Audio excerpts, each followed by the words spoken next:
All right, we are back, guys. Welcome to Bitcoin Magazine Live's 19th show. We're coming up there in the numbers. This is great. Glad to have you with us. As always, don't forget to like and subscribe, share the stream with your friends.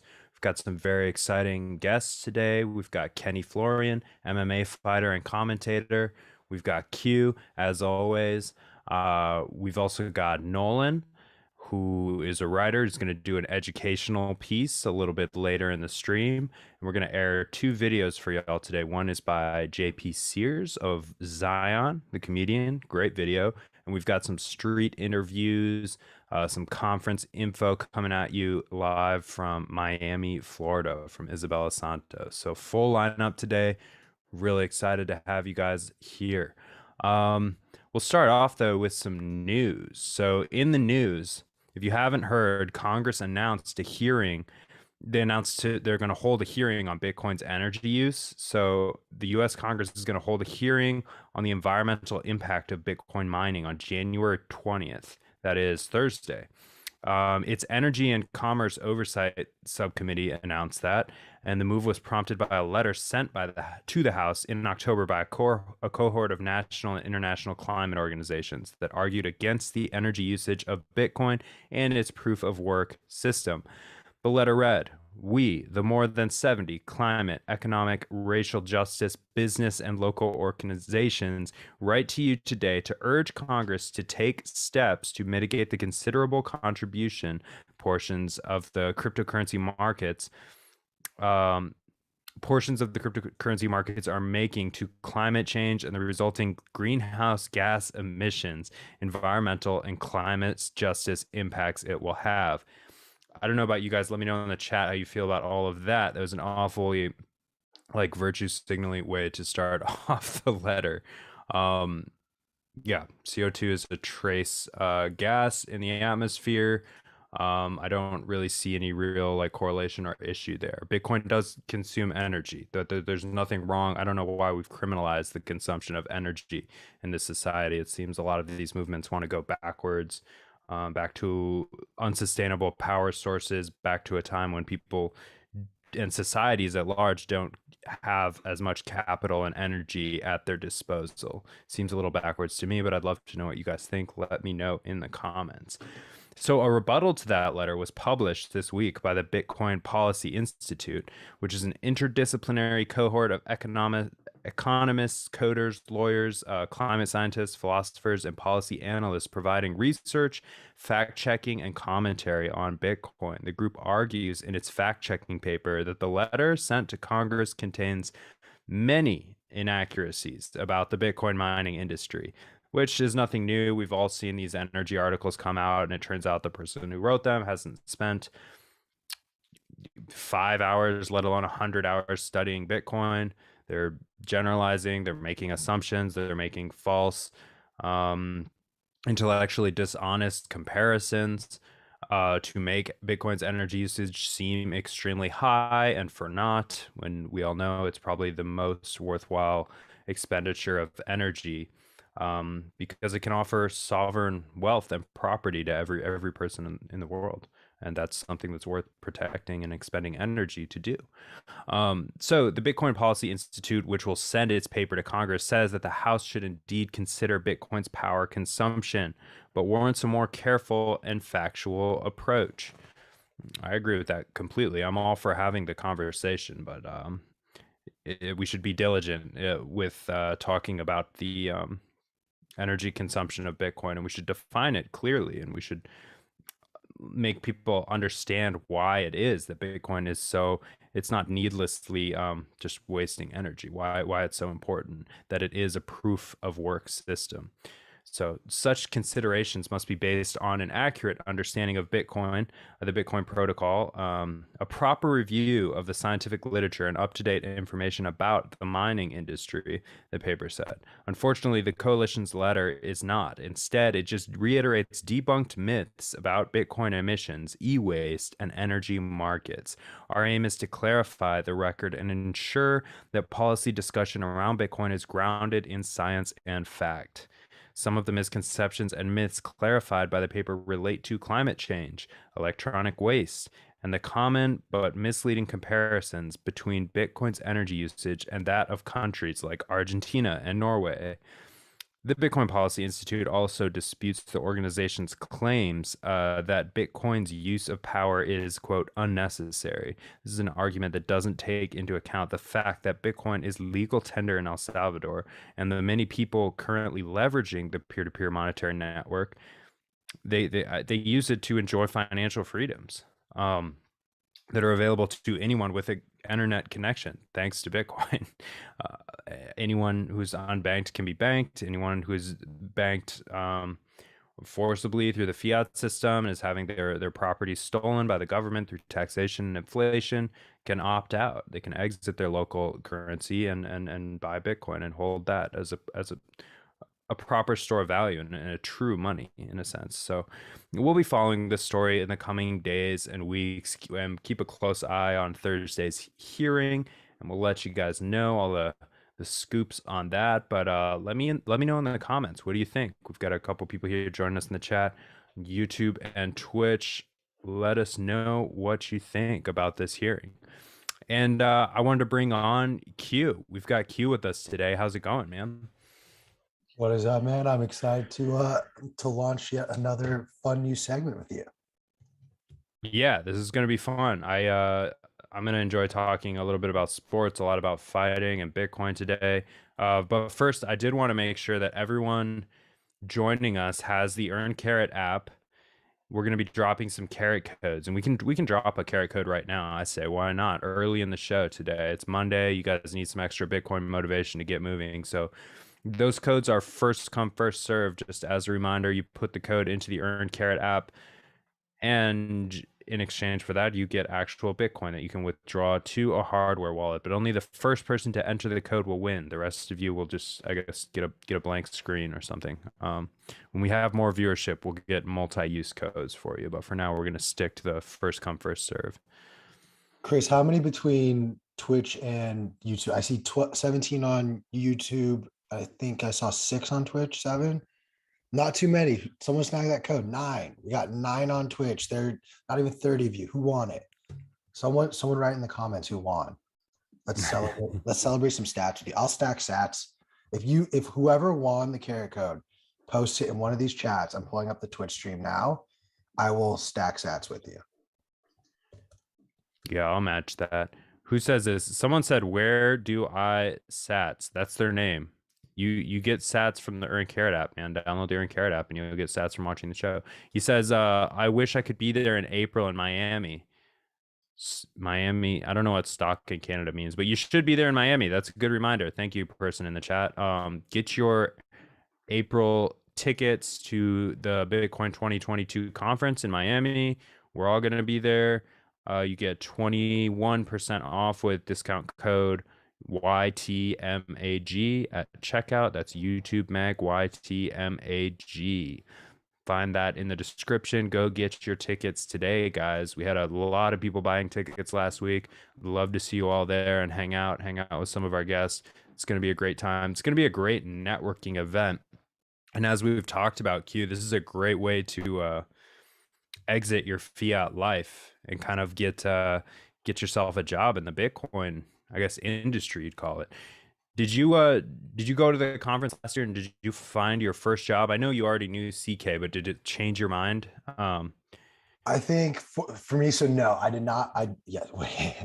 Yes, I went to Bitcoin 21. I went to Bitcoin 21 with the genuine eye on I'm going to go work in Bitcoin, and this is going to be my avenue to meet as many people. Really quickly, shout out Green Bull 92. I see you. I just stacked some stats. So congratulations on winning the carrot code. Going back though to Miami, it was unlike anything I could have imagined when I actually finally showed up and saw how many businesses, saw how many people were there, the conversations we were having, both about work, industry, life. I mean, well, we like to joke that Bitcoin touches everything from philosophy to politics to current events, economics, and so on. But when I say I had a conversation about like literally all of that and then some, like I'm not exaggerating. It was awesome meeting miners and hearing about what they're focused on, hearing what some of the clean energy folks from the mining space are even more nichely focused on. You hear, some of these new businesses popping out. You see some of these new businesses popping out to help you with like how to deal with your taxes and the new tax legislation coming out. We had amazing political announcements stemming from this conference as well. Watching grown men cry when Jack Mallers announced El Salvador was going to go on the Bitcoin standard. Well, like it's up there as I will never forget when my soccer coach in high school said, um, like the day Michael Jackson died, like you're gonna remember this day. This is a significant day in history. You're gonna remember the fact that I said this to you at soccer practice. There are other instances like when we killed Osama bin Laden, for myself, when Kobe Bryant passed away, when El Salvador, I said we're going on the Bitcoin standard. Those are moments in history that like I will never forget, and I'm grateful that I was able to experience it there. You're not going to want to miss whatever Bukele is about to announce in a couple of months. Yeah, people keep hitting me up in the DMs. I don't know what Bukele is gonna announce. I mean, you can attest to this, Q. We have no insider information. I'm pretty sure no one at Bitcoin Magazine or Bitcoin Inc. has any idea what Bukele is gonna announce. Whatever it is, we're gonna try to support him if it's good for Bitcoin. We'll make like a 2 second judgment call and then light the fireworks for him. I'm sure it'll be big. I don't know how he's gonna outdo Bitcoin City. Maybe it's an update on Bitcoin City. I don't know. Do you have any idea, Q, what this could I, be about? I love the push online, or the rumor mill that is, that I saw at least, was a Panama announcement or some other nation state or nation out of Central America. I just have a hard time thinking that like Panama or just any other country is going to lose their own thunder by letting a different country's president make that announcement on their behalf. I may be wrong. I welcome being wrong. I would love nothing more than on at Miami on April 8th when Bukele speaks. I believe that's the date he's going to speak. If I'm wrong, I'm wrong. Sorry about that, Pete. Um, like I would love for 5 more countries to come on. I think you're more in line with something about Bitcoin Beach. Maybe it's a new announcement about, I think right now the rate for El Salvadorian citizenship is 1 Bitcoin or 10, something like that, where you can trade a certain number of Bitcoin. I can see an announcement saying you don't even need to trade Bitcoin. You can just hold Bitcoin and you are now an El Salvadorian citizen. You are considered a citizen of this country because you have one Satoshi in your possession. Something like that, I think, could be revolutionary.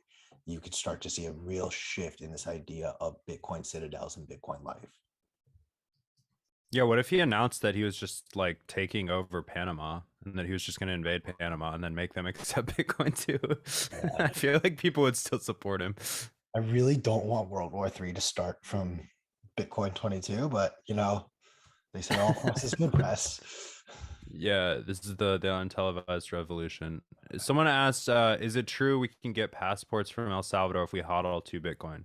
No, I don't think so. You don't get to No, hodl them. You have to give them up, and I think it's like yeah. more Bitcoin. Is it two or three? I can't remember. I forget the It's exact. three. It's three. If it was two, probably also not worth it. Bitcoin are going to be worth millions of dollars. You don't want to give up your Bitcoin for a passport. Passport's like a couple grand. Dude, I will forever say Bitcoin will eventually, it may genuinely not be in our lifetime, but like if you have not taken the time to read the white paper, please go. It's 6 pages. It's very dense, 6 pages, but it's only 6 pages long. And there's a line that will forever be engraved into my brain, which essentially Satoshi writes how when you divide the global GDP by 21 million, the number of Bitcoin he programmed into the code, the number you get out is 100 million. So when we talk about how there are 100 million sats in Bitcoin, like these are not accidental numbers that we've come together, and that 100 million truly stems from taking the global GDP and dividing it by 21 million. So once we are on a global Bitcoin standard, the minimum value for Bitcoin is $100 million. If you think of it like through that lens in that way. Well, I'm ready. This is going to be great. It looks like Kenny Florian just joined us, so let's go to a quick ad for Bitcoin 2022. Give you guys a couple minutes to get your tickets and get these promo codes pumping today. And then we'll be back with the great Kenny Florian. Talk sports and Bitcoin.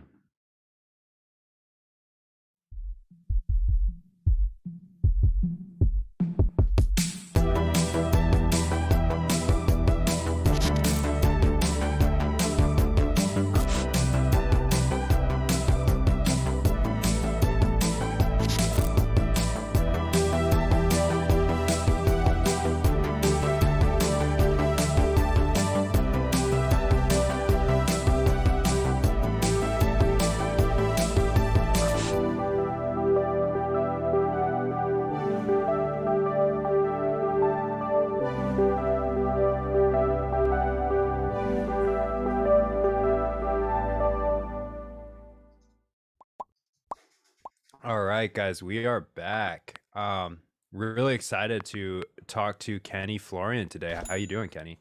Good, man. How are you?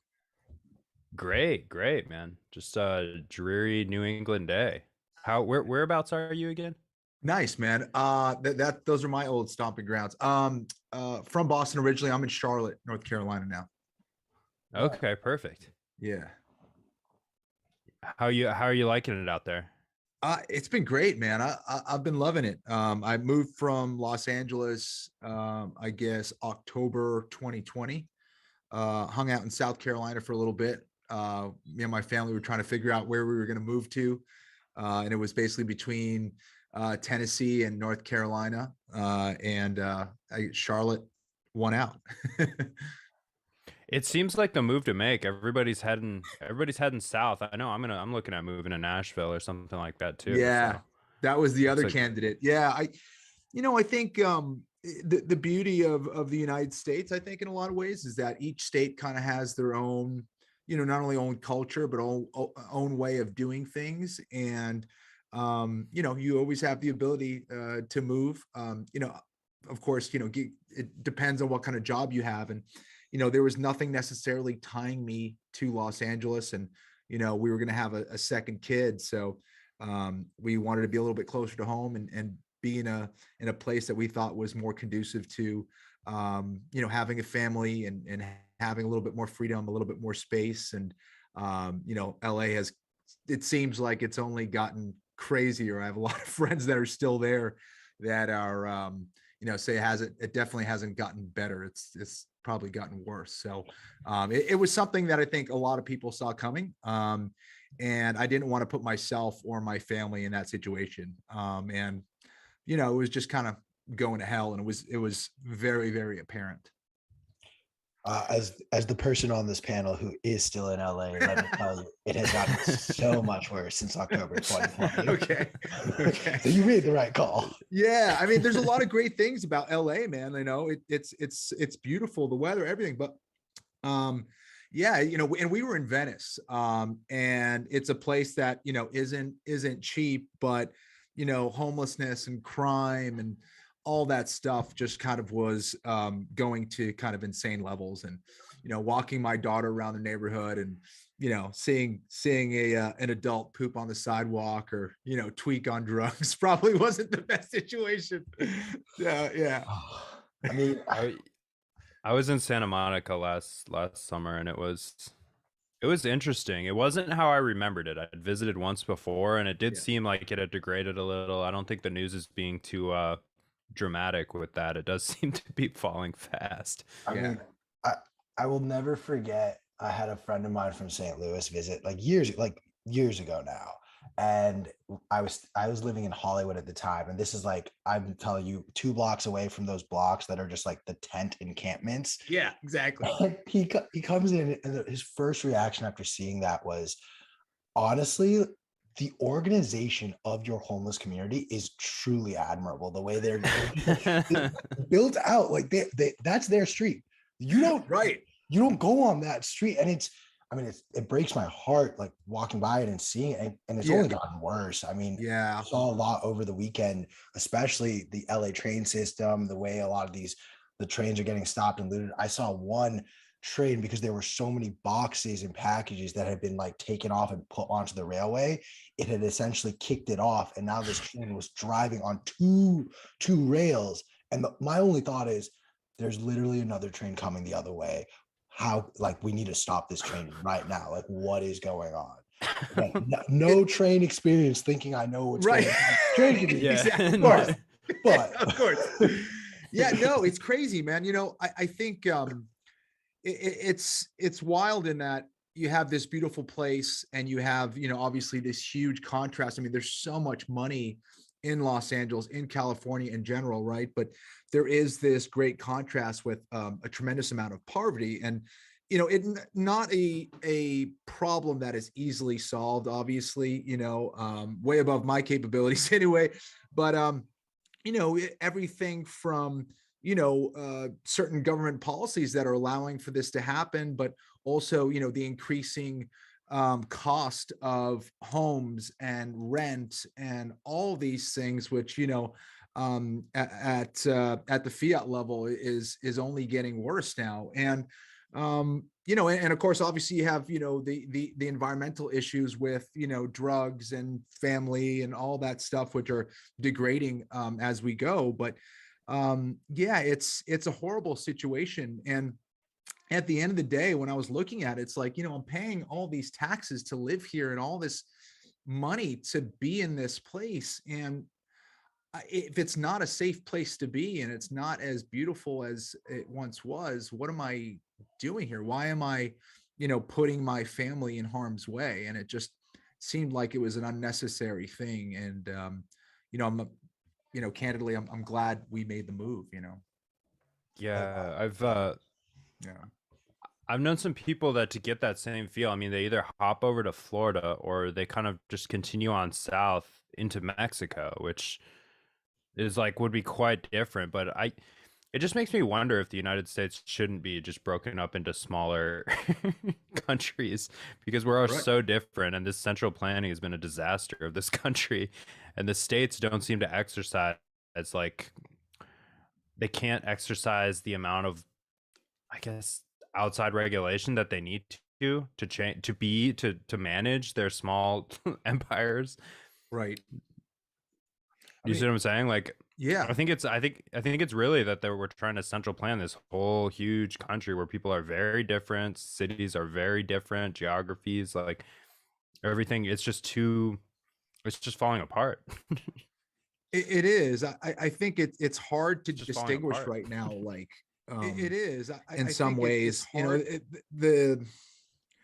I guess the arguments back and forth are still there, but as far as, you know, how both political parties are operating, for me, it's hard for me to distinguish, you know, who they are and what they're trying to do in some ways. And you realize that, you know, it's either that way for a reason, or they're just all compromised. And it's certainly that, or a combination of all those things. But, you know, when you look at that, you realize, you know, they're just not to be trusted. And there needs to be other ways of doing things. And you have to do anything you can within your power to create the life that you can. But expecting people who are elected to take care of things for you or to make things better, it seems like it's not possible these days anyway. I don't know, maybe it never was, but it seems like it's something that is particularly difficult now. And it seems like, I mean, the one thing that we've been unified around as long as I can remember is crises, and they seem to be exacerbated in this country to almost unify people around the government as a solution. And so what happens is we end up using them as a crutch and leaning on them more and more, when reality is a lot of these problems, you know, certainly the pandemic, people would have been better off if they had taken more responsibility for themselves and their bodies and their own education. I'm not saying anything too inflammatory here, I hope, but I just right. feel like a little more self-sovereignty among people and a little less trust would would do a lot to help society. Yeah, I hope, and this is probably, globally, you hope that this is happening. But yeah, I think, this was another one of those situations where I think it exposed the inadequacy of government and governmental policies in a lot of ways of like everything you guys have been doing, it's not working. So, granted, not easy in some ways, but I think a lot of things have been exposed as far as how it's been a money grab and how a lot of these things have been failing from the beginning. I'll chime in on Frank. Like, I know I stand on the other side of this spectrum. As far as like I viewed myself very progressive. I was a staunch progressive for about 4 or 5 years. And for me, it was actually 2020, in particular, the way Gavin Newsom handled and continues to handle this pandemic, whatever we want to call it. And for me, it was the perfect example of you have progressive policies in place that on paper should help this state, should help its citizens, should help this community. And unfortunately, we have the wrong person in charge who, instead of helping out the citizens, turned around and gave no bid contracts to all of his big donors, who continues to maintain this emergency authority. Now we're coming up on 2 years of emergency power for Gavin Newsom.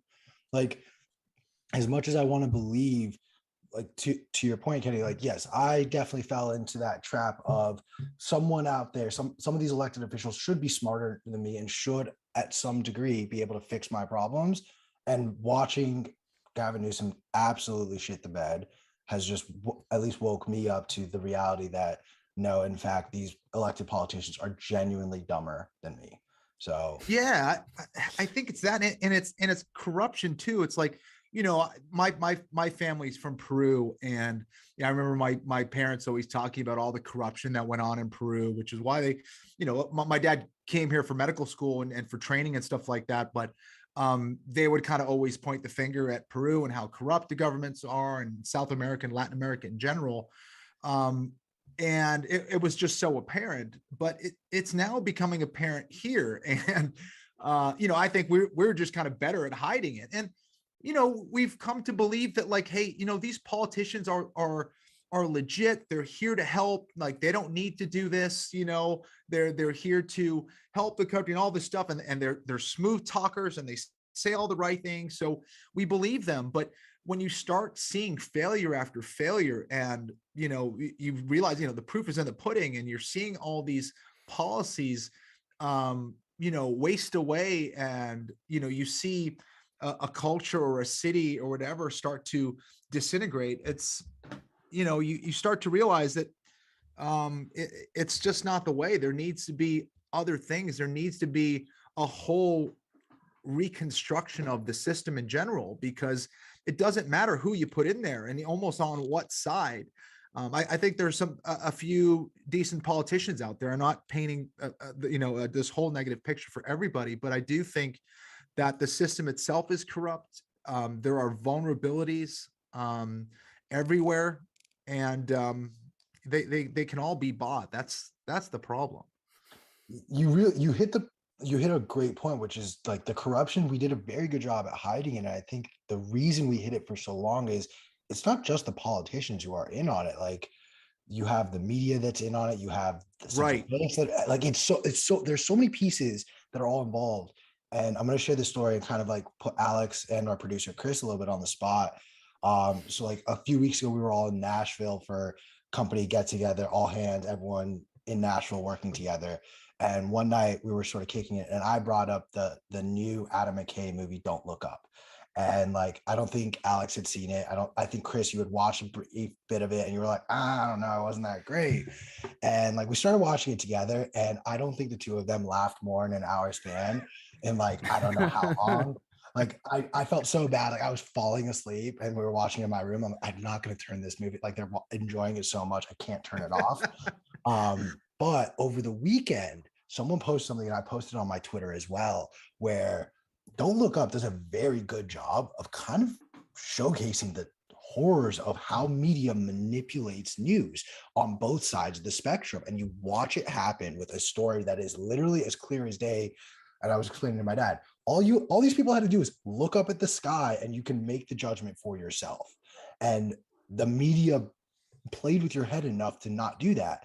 Someone took a screenshot of every single mainstream media outlet, like real main, like MSNBC, CNN, Fox, all of them shitting on Don't Look Up. And it posed the question of, do they really not like it? Or do they really not like the fact that this movie highlights and showcases the fact that they're the ones at fault here, that they're the ones that caused a lot of these issues? Well, dude, look what's happening with Joe Rogan right now. Like, Joe Rogan's getting eaten up by every single person. Why? Yeah. Because more people listen and watch Joe Rogan's podcast than any of those news outlets now. And it's like, well, of course. And I don't know, man. It's just it's all coming out. It's very interesting. It's very interesting to see. That's another really good instance of like this central planning problem, like the mainstream media, where they try to, I mean, their game is like a power play. It's like a control play. They're in bed with all the other industries, you know, and this grassroots sort of like podcasting, decentralized network of regular people, pretty much. I mean, Joe Rogan, pretty exceptionally talented in a few areas, but outside of that, I mean, his broadcasting and podcasting started from grassroots, right? Just absolutely. In a room, just hanging out, talking. And people have come to enjoy that more. It's not only for the disaffected, it's become a real show. 100%. I think it's grown organically because I think of Rogan's authenticity, and you know, he certainly had, you know, an audience before that. You know, he did, you know, news radio and Fear Factor, and he, you know, was an excellent commentator with the UFC and stuff. But like, there was way more popular people than Joe Rogan, you know. But now look, I think it's people are connecting to the authenticity. People are connecting to the fact that he's getting really interesting conversations going, and it's not always, you know, him agreeing, and it's not always him getting people on that he connects with, and he's giving different perspectives, and it's been amazing to see how it's grown and how powerful he has become in a lot of ways. And the other thing, you know, that's really cool, it's like, you know, Joe was talking about something, he said something that was not accurate about COVID-19 or something, and you know,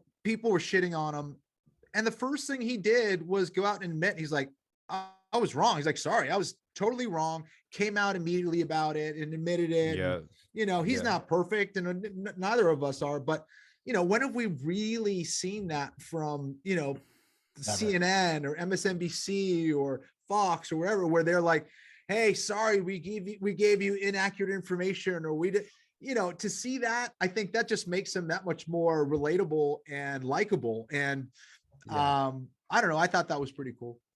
Well, it goes a lot further with the people than like cover-ups. I mean, I think knowing there's a path to redemption, extending that path to others gives you some wiggle room to use it yourself. Because, you know, we're on here, I mean, me and Q are talking for a couple hours a day, and we say some stuff that's just plain inaccurate sometimes. Sure. And I think we're both willing to admit it. Like, someday Q is going to apologize for holding shit coins, and it's going to be glorious. It's going to be...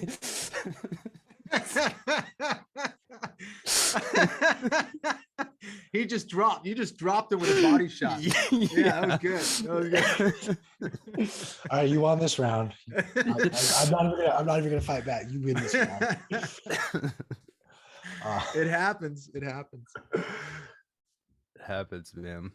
Yeah, so where does Bitcoin fall into solving some of these problems, Kenny, in your eyes? I mean, what's the hope you see for it? Oh man. Well, I think you're asking a real deep question. I don't know all the ins and outs of it, but what I do know is that, you know, when you have, and I'm not the first one to say this, but I think when you have at the base layer, when you have a money that is corrupt, and that is supposed to be the thing that is supposed to espouse value to the things that we do, or the things that we have, or the things that we're supposed to buy. And when you start to lose that truth or that clear signal, everything else kind of goes to shit because of that. You know, when that signal that's supposed to signify value is degraded, or when it's being corrupted, then of course everything from there is going to get corrupted as well. Now people are going to be trying to cheat the system right back, you know. And I think it has this cascading effect to everything, and it spreads out into anything and everything that it can, unfortunately. So with Bitcoin, of course, you have this exact amount, you have this truth, you have this you know, authentic system that is built on defense, that is built on not on trust, but certainty. And how many things do we have that's like that in today's world? You just don't. And it's not run by anyone. It's not controlled by anyone. It is global. It is secure. You know, there's so many aspects about it that give it validity. And I think that, you know, if and when a BTC standard is taken up, I think it's going to lead to a lot of positive things. There's you know, so much as far as, you know, of what we've seen with, you know, the current system and how fiat is being manipulated, that is basically, you know, creating this cancer in politics, business, culture, you know, nationwide, citywide, statewide. And it's coming at the right time. And I think we're starting to see that transition. And, you know, I was talking about this before, but, you know, it's almost like it's a way for people to kind of enter this new realm. It's like the fiat world is happening over here, and you have this ability to kind of step into a whole different world when it comes to Bitcoin. And we're seeing that now, and it couldn't have come at a better time, which is amazing when you think about how it was developed, and how this was almost foreseen, right? It was like this process of where we're at, it was inevitable. It wasn't if it's going to happen, it was when it was going to happen. And the fact that we actually have this system that we can enter into, this new realm, if you will, it's pretty amazing. So what do you think about when you see athletes as great as, you know, Francis Ngannou coming out and saying, you know, I see Bitcoin helping my people, my family in Africa. I want to be paid in Bitcoin. I mean, how exciting is that? It's beautiful, man. You know, and I know that Francis has had his, you know, discussions or arguments with the UFC over his value, right? Of like what he feels he's worth. And I believe he's getting into this championship fight this weekend, on the last fight of his contract. So he's betting on himself. And I think that's kind of what Bitcoin is all about as well. It's like, you know, you have skin in the game. You're betting that this is going to be the system that takes over. Him being from Africa and seeing how, you know, the monetary policies in the various countries have gotten completely out of control due to corrupt politicians everywhere. He realizes that this is their one saving grace. This is not only his ability to preserve his value, but also for a way for him to kind of give back and be a part of this revolution that is happening in Africa, which I think is really beautiful.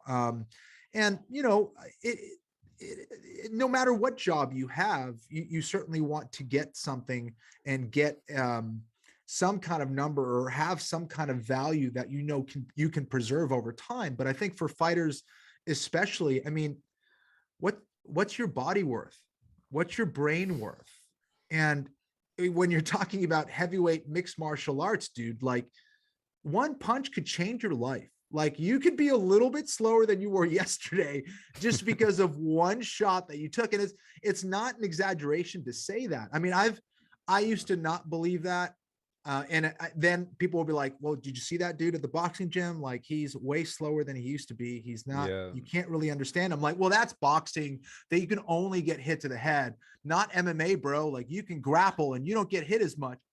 And you're like, nah, man, like people are learning how to punch really hard with 4-ounce gloves. And and then I started seeing it with guys that I came up with where I'm like, he sounds different. He's not the same kind of dude. Ugh. And it's Yeah. scary, man. Like, so again, what is that worth? Like, you can't fight forever, and it's like you have all that money in the world, but now you're eating like filet mignon smoothies because you can't chew your food or something. It's so as far as Bitcoin goes, like if I have a choice to get paid and my body is on the line, I want it to be Bitcoin too. Yeah, I would want it to be in Francis Ngannou's A case. lot I of mean, Bitcoin. a lot of Bitcoin. This man deserves it. And it's not like, Yeah. I think people sometimes think these fighters are just like seeing what they can get more and more. It's like, no, what's the market cap of the UFC? Like there's money Right. to be had. There's money Right. for these fighters. I don't know where it's going, but Sure. yeah, they're definitely worth a lot more in terms of the entertainment value they provide. And you're absolutely right. I mean, I remember, just after like my last fight, me or my opponent, we were texting after the fight. We couldn't walk for like 2-3 days. We're all fucked up. Like, Yeah, but and then it's easy for like me, as like, whether a promoter or whatever, be like, hey man, that's just the way it goes. And like, like, and that's true. Like you entered into this willingly, but at the same time, it's like, man, like you are sacrificing a lot of yourself to do it. So when you do make it to the highest level, just like football or whatever, some of the major sports that are worth billions of dollars as well, you should be able to see that money too. Like, how much money are you bringing into the equation? And, not everyone is Conor McGregor, certainly, right? But, when you're talking about being the champion in the heavyweight division and the biggest, most profitable organization in the world, yeah, they should and be getting paid. robbed. Yeah, they should be paid well. Yeah. I want to, I'm going to interject if I can really quickly on something you just said, Kenny, but there's almost this like makeup in the fiat system where like when the promoter says to you, well, this is the way it is. If you don't want it, I got a stable of other fighters who are going to come up next. I used to work in Hollywood. I was complaining that I got minimum wage with a college degree in HR. You don't want it. That's fine. You see the stack of resumes, Right. like someone's going to come take your job if you don't want that. And I'm telling you, throw it in the comments, people. Like, what is in your industry? What is that tagline where it's like, this is the way it is. This is the way we've done it. If you don't like it, like move on. This is a definite thing within the fiat system, a fiat mindset where we just continue to circulate through. This is the way it is. We're not changing. Move on. 100%. I think, I think like from what I saw, just like, I don't know, living and training with fighters day and night, it was just like, it was almost an attitude. They just embrace it and they just cope by saying like, oh, we're tough. This is what we do. Like we're poor. This is what we do. We take our, our welfare check. We keep fighting. And it's like, well, there's other battles to be had here. And I think like the more productive one, rather than tweeting at Dana White, is just promoting education among fighters. Like, look, this is how money works. Just, you got to be able to admit that you don't know, because most people don't. We were all miseducated. We all misunderstood what's going on with the dollar. And there's an alternative, and you can exit out of that. You can exit out of that currency and do very well for yourself in Bitcoin. 100%. And like, even further to the culture of it when you get it too. It's like, cool, well, now you're the champ now. So now, buy your 8 cars and buy the biggest house you can and, do this. And you realize, oh shit, I don't have any anymore. Now I got to do that again. And, it's like Bitcoin is saving, Bitcoin is putting that money in for the future and preserving it for the future. And I think once people really see it and see the beauty of it and, understand it, it's just, it's amazing. And even from like a fighting perspective, Bitcoin comes from the perspective of defense first in a lot of ways, right? It's like, first it is a money, it is a system that is incorruptible. Like you cannot go out there and manipulate it. And that makes people uncomfortable, which is insane. It's like, oh, okay, so that makes you uncomfortable that there's something that isn't managed by the government. You're like, well, give me a bunch of examples where the government has made a lot of great choices when it comes to policies that involve everybody. Like, like it doesn't really work that way. And it's almost like if you had a business, or for everyone who has a business out there, what happens when you detach yourself from that business and you allow like people who don't own the business to run it. Like what happens to your business? What do you think is going to happen to your business? They don't care about the business because it's not their business. So like the only person that's going to care about your things the way that you want is you. So I think that it's something that is so needed and is often misunderstood. And, you know, I think there's crypto and there's Bitcoin, and people kind of put it into the same equation just because, again, based on what they've read in mainstream media, they think, you know, Bitcoin is just like everything else, and it's Doge and it's whatever, and it's kind of funny. Yeah, how do you deal with those differences in your own life? Are there people close to you that come to you with questions? You're kind of pretty public Bitcoiner. Yeah, for sure. You know, I've been lucky enough, and I've had the honor and pleasure of talking to, you know, not only UFC fighters but friends and stuff about Bitcoin. And, you know, kind of my big wins are getting those people to come on board. And, you know, again, people think it's like, oh, well, now you're going to make out like a bandit because you got those 10 people that like, that does not affect the price of Bitcoin, dude. Like I could give a shit. Like I've been in Bitcoin for a while. I don't care. I want people to have, you know, people that I care about to have the best money possible and have the best future possible. That's why I want them to learn about Bitcoin, because people don't know what the hell they're talking about. And there's just very few experts out there in the world. That's one thing. As you get older, you'll realize more and more. And as you read more and more, and you have these journalists that are talking about this or that, especially if you're, you know, known in your field, or you know about a certain thing, and you're reading about something, you're like, this is so far away from the truth or from how it is. You're like, this is ridiculous. Anyway, you know, I think, you know, getting people on board is one of the coolest things that I think I've done, and getting them to realize and having them go on their own search for that truth and to gain their own knowledge. I think the best kind of teaching is when you're able to trick someone into believing they taught themselves that. So it's like getting them to get them to have that intellectual curiosity about that thing that they're inquiring about. I think that is a skill in and of itself. Because I think that's when the best learning takes place, is when you kind of believe that you taught yourself that. And I think most of those things happen, I think, with a conceptual framework. When you're able to get that conceptual framework and understand the concepts, you can kind of run with it and then kind of teach yourself that. And getting some of those concepts of what Bitcoin is all about, separating money from state, or, you know, having the ability to preserve your future, or having a money that is not that doesn't have leakage, that cannot be manipulated and corrupted, and all those things, you know, kind of hammering that home, I think is crucial for people to understand. And knowing that, you know, money has evolved, and this is a major step in that evolution. And so for you, did you come into it for a number go up? Were you on a search? Was there a problem you were trying to solve when you found Bitcoin, or how did you get into it exactly? I'll be completely honest with you. I definitely got into it because number go up. Like that was the first thing. I was like, well, it just went down. All right, this is my time to kind of get into it. I'm just going to see what. And I was certainly intrigued by, you know, the separation of money and state thing. Like I was like, well, maybe this is a thing, but probably not a thing. But maybe I can make some money along the way.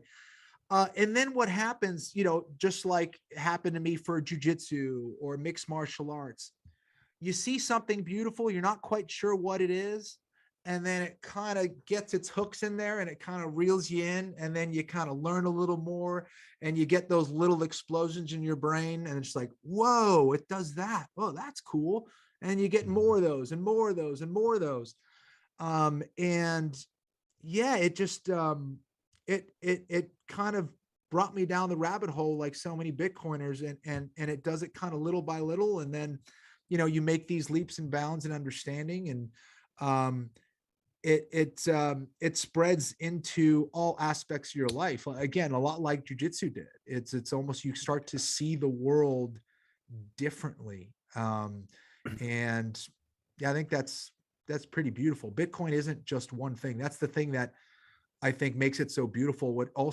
It's also what makes it so difficult to understand. So there is that paradox there, I think. There, I wonder for you. I mean, for me, especially in jujitsu, there are times, maybe just like certain weeks or even just specific practices where I'm just kind of in awe, not necessarily discouraged, but just in awe of how much more there is that I just don't know. Just about this one sport that most people have never had any interaction with. There's just Yeah. it's endlessly complicated. And I feel similarly about Bitcoin. Sometimes I'm just taken aback by, even for how long I've been doing this, just how much more, like, I'll never get to the end of it. There's never a point where it's just like, okay, Yeah. I have achieved mastery of Bitcoin and money. I understand it all. I don't think that point comes for anyone. It's a whole realm in and of itself. It's a whole new world that follows different rules. Now there are rules, which I think which gives it a certain amount of security and certainty, but there's also that other aspect that makes it new territory, which allows for evolution. If it is too fixed, or if you over systematize something to the point where every little aspect um, is addressed, then you're integrating too much complexity into the system, and because of that, you almost open up those vulnerabilities. Like, you cannot possibly make it so specific, because now you allow for so many attack vectors. And it's a lot like jujitsu in so many ways. If you get too into these little nitty gritties and your mind starts to focus on all those things, you can kind of get lost in that process. Where I think that, when you understand the broad concepts and you understand the idea of things and how it works, that I think is what gives it its beauty, and also what makes it so versatile, and allows it to solve many problems. You could take one concept in jiu-jitsu or in Bitcoin or whatever, and it could address so many different things. Whereas if you get caught into a system, it's limited within that framework. It can only address a certain amount of questions, if that makes sense. But when you understand the broad concept, you can answer many questions. Yeah, absolutely. I k- I kind of like generalize, I guess, that in jiu-jitsu, it's like, at the end of the day, like you said, don't get lost in too many of the details. Remember, this is a fight. Like, hit and don't get hit. Exactly. Win. Right. Take the back. Don't get your back taken. Um, what would the, I guess, broader concept in Bitcoin be in your eyes? I know for me, I see it as a savings technology. It's my property. It's my sovereign property. It's yeah, it's my unit of account. I just accumulate more of it. That's the whole game. Yeah, totally. I think I definitely see it in those terms. And I think that should be clear to a lot of people. I think what makes it so cool is the fact, to your point, it's really the only property that we can own, that is truly ours, and that can't be taken away from us, that can't be bullied away from us. So from that aspect, I think that makes it really beautiful. Someone who is, let's say, a better fighter than me, or a more dangerous guy, can't be like, Kenny, I'm taking your home, I'm taking your family, I'm taking your money, I'm doing this. Um, Bitcoin is something that it can't be touched, it can't be taken, it can't be, unless you're foolish. I think that's what really makes it really powerful. Is it's it's the ultimate defense. And I think, you go all the way back to, Sun Tzu or Musashi, you know, um, having the ability to not be killed, having the ability to defend yourself. And when you come from that aspect of being unkillable, or having this thing that cannot be taken away from you, it makes everything easier. If you're able to take a punch without taking any damage, fighting would be way more chill. But it's not that. We know that we can be hurt. We can't. If I go out there, I know that I can be knocked out. I know that I'm vulnerable to attack. I know that I'm. So how do I approach it from a standpoint of, all right, I need to make myself unkillable. And furthermore, I need to make sure that I don't take any damage. And if you figure that out, not an easy task in martial arts, but if you're able to figure that out, fighting gets way less scary. And I think the world gets way less scary. I was talking about this the other day. People were like, well, what has Bitcoin done for you? And I was like, I take deeper breaths because of it. and it sounds like, something so silly, but like, I don't know. I'm not as stressed as even like the times where I was making way more money in my life. It was like, there was always this sense that I was in a rat race. Like there was a monkey on my back. There was like, man, like I'm in this grind. And now with Bitcoin, I feel like I'm so much more at ease. I'm not as stressed as I used to be. I feel way more secure. And there's been times where especially over the last couple of years where I wasn't working, where I didn't have job security, and Bitcoin was like the one refuge or one thing that kind of kept me like, I feel I'm okay. I'm going to be okay. Yeah, I think I used to be like kind of a similar way. I felt like I was in a rat race. Like I was always like, if I wasn't being productive, quote unquote, or trying to like get ahead, I would certainly fall behind. Whereas since I've held Bitcoin for a while and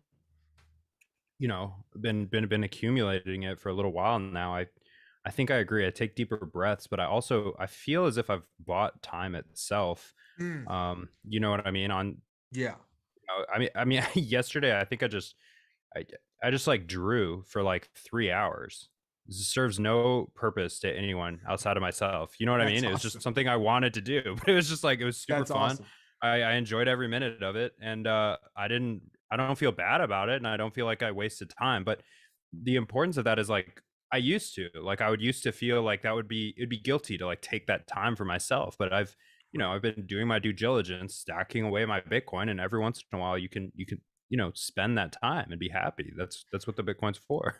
Dude, I think that's beautiful. I think now if you replace that in our current system where you're already working your ass off, and okay, they're saying 7%, but it's probably double that or more as far as inflation. And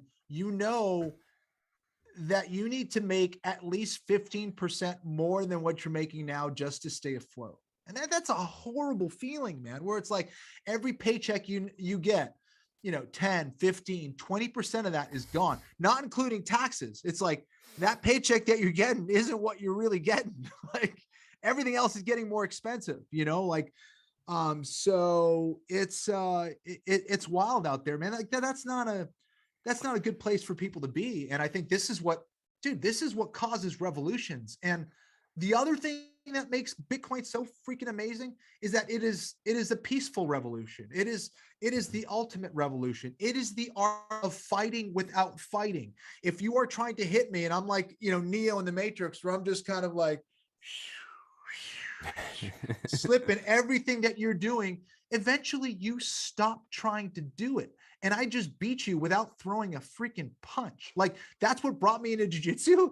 And I think this is what brought me into Bitcoin in a lot of ways. It's like you have this ultimate pristine system that is out there and people aren't seeing it yet. And it was the same thing. I got into jiu-jitsu in 97.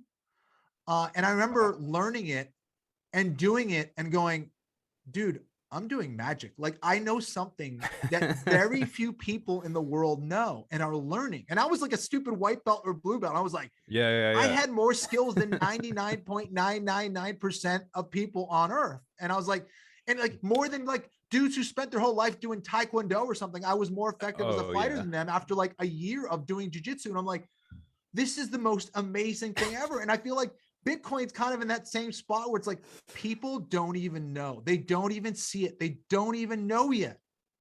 Yeah, I agree with you. I'm really happy I'm not the only one that just like walks around and thinks like I'm in the top 99% of like human beings. Like just like but it's that same, no one at this store can beat me up. I probably sound like such a douche when I say that, but like, but it's true. It's like it's true. It's that thing. It's that same thing that gives you confidence, knowing, hey, dude, you can kill me with a bullet, all this stuff. Like, but like, I learned all different types of martial arts, all different type weapons and all that.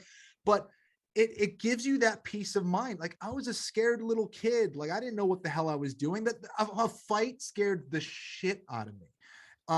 But when I started learning jiu-jitsu, it gave me more confidence. It put me more at ease. And Bitcoin does that same thing. It's like, you don't get to take my money. You don't get to inflate my money away. I feel good about the money that I'm preserving. And I'm actually creating value now with the stuff that I can put away. And it's a legit savings account as opposed to some joke savings account at a bank. So I think it creates that same kind of peace of mind, which is really beautiful. There's certainly no pop-up fines or fees or calls from the head of Bitcoin. I Right. mean, you sleep a lot better holding. I don't. It just makes me feel like my close family is just more anti-fragile. Just more Totally. safe and secure, and I just have an easier time not knowing what the future is, but I'm less uncertain about what that future is. I feel like I have a clearer path, and I have, yeah, just bought more time for myself. I don't know, Q, Absolutely. if you want to chime in how you're feeling about. I mean, we vote with our dollar. When we go into Bitcoin, we vote with our dollar. We take USD out of circulation in essence and put it into work in the Bitcoin network. And the more dollars we put towards that, the more resilient that network becomes. The network effect, like the game theory is, as more people get involved, you can't ignore it. I think we have come to a point already with the Bitcoin network that it's too accepted, and yet we're still so early. We're still so early, and yet you have publicly traded companies on the NASDAQ holding on their balance sheet, and it's still early. You have it considered legal tender in a country, but it's still early. You have futures contracts traded in the stock market. You have derivatives contracts now going to be traded on Coinbase. You have the first mining ETF that's going to be launched later this week, or I believe next week. But we are still so early, and we continue to vote with our dollars by putting whatever fiat you have into the Bitcoin network. That is how we vote for Bitcoin, by putting more into the Bitcoin network. That's the way Absolutely. I wanted to make sure I cited this quote, because when you guys were talking about the 99% thing, it reminded me of this George Carlin quote that my brother said over the weekend that is just so damn funny. But when you realize how dumb the average person is, and half of the world population is dumber than that, you can kind of take a little bit of a deep breath and realize everything's gonna be okay. My brother said that I too. don't I know. was like, I love that. I love that. I love that, but I have a feeling that those are the people who are going to understand Bitcoin before, those who test well and the very well educated, because Bitcoin has the way of finding people who need it first, and a way of, grabbing people far left and right of the bell curve. People, your average, pretty smart average guy is going to, I always feel like those people tend to overthink it. They go too far. They end up going into the cryptos and the shit coins. They think they can outperform it, and they have a Our hard time generation, reeling themselves in. our generation is stuck in this trap where we believe that the fiat system works because it has always worked. But the reality is, for most of us, like I am young enough to never have really seen inflation that we're seeing right now. I've never seen inflation to this level. I'm young enough to also never know what the actual gold standard was like. And there are still people alive today who like remember that first transition to where the US dollar became what people and other, not people, what other countries were tying their fiat currency to. But again, our generation is still so young, and it was ingrained in our head. The dollar is king, the government backs the dollar, and everyone follows the dollar. That was normalized for us, and it's breaking that. And it takes, I think, time. To Kenny's point earlier, when he was talking about how, like, when you learn something yourself, it sticks with you because you feel obligated. Like, if this is like my fact that I'm going to tell at a dinner party, I better know it better than everyone else. And you're invested in it, and you want to learn more, and you dive deeper. And before you know it, you're down that rabbit hole, and there's nothing else to think about other than Bitcoin or whatever it is that you create an obsession over. Yeah, people, we're creatures of habit, and we aren't so welcoming to change, especially drastic change, like Bitcoin. And I think that it's going to take time. And like, if things were this easy to understand, everyone would be a millionaire or a billionaire, or whatever, you know what I mean? It's like, these are the things that are going to take time. The same way the internet, in the beginning was this, revolutionary thing. It's like no one can function without the internet now, and it's going to be the same thing. 5-10 years from now, or more. It's just, it's hard for people to get out of their existing system in a lot of ways. And the same thing with, like, to relate it back to martial arts. I remember, like, there was always this huge debate. It's like the karate guys hated all the jiu-jitsu guys, or anyone who did any kind of stand-up art were super threatened by the Gracies and a ground fighting system, because we were taught to believe the baddest dudes on the planet were the dudes who hit you with one punch and, they knock your head off your shoulders, or they kill you with a death touch or something. Like, that's what most people thought martial arts was. And what made jiu-jitsu so cool was that time and time again, they had to prove it. They had to show their work. They had to go out and show in a real fight that they were more effective. And I think Bitcoin is getting to that stage. We're now in that, like, we're now that teenager, that pimply teenager that is out there, showing its growth and showing how we're evolving. And, when it truly, truly matures, and it could happen at any time, as far as market cap goes, it's going to change a lot of things. And something that solves that many problems isn't going to be easily understood. And it like you said, Shane, I think it rewards those who will go out there and do the work, who are going to investigate for themselves what it's all about, what it solves, and what it can do. So are there worries that you have that might hinder adoption? I mean, I know I'm certainly interested to see what'll happen in the coming months, as it appears the bull market is pulled back a little bit, and maybe we'll be trading sideways for a while now. Mm-hmm. Yeah,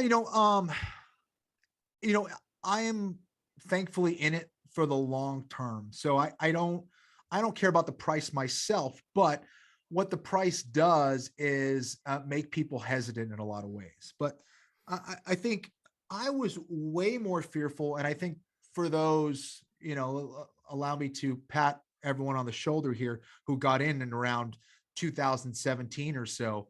Like, that was the scariest time for me, when I was already holding Bitcoin, and now I see Bitcoin going to 3,000 something. And I'm like, oh my God, I bought at 14,000 like an idiot too. And is this going to be a thing or not? Like, what the heck's going on? But then going in and, talking to my wife and being like, I'm going to buy more, and it worked out. But like, that's when Bitcoin was most scary, in a lot of ways, because if you got into Bitcoin super early and you got it in at the cents or like $1 or whatever, it's like, you were at the right place at the right time. You did it, like, cool. And maybe you saw it. I don't want to dismiss anyone who saw it and saw the potential of it, of course. But for those people who are like, oh, throw in 1,000 at 5 cents, you're like, they killed it. But like, did they really see like where it's going to be now? Like, no, but like, I don't think a lot of those people, not to cut you off, but I think a lot of those people didn't manage to hold it this long. Well, that's what I mean. I'd love to look at the numbers. I would have been a jackass. I would have sold in like 2014 or something, like.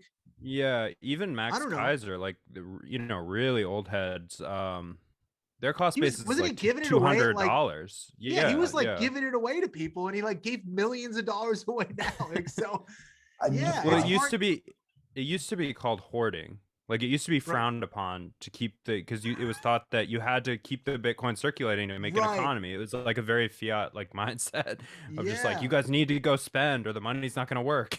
Like, right. So now, so it's hard to see. So now I feel like, man, it's already won, not that I say like, this is where it's at. And this is, it's going to go up from here. Don't get me wrong. But I feel like when you're seeing this kind of adoption and we're seeing this kind of institutional confidence now, and you're seeing, investors in other spaces come in and start to purchase Bitcoin, I think that's a really good sign, because they're starting to see the light. They're starting to come into it.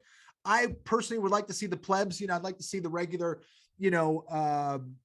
Joes go out there and start to accumulate and save in Bitcoin. Of course, that's the idea of it.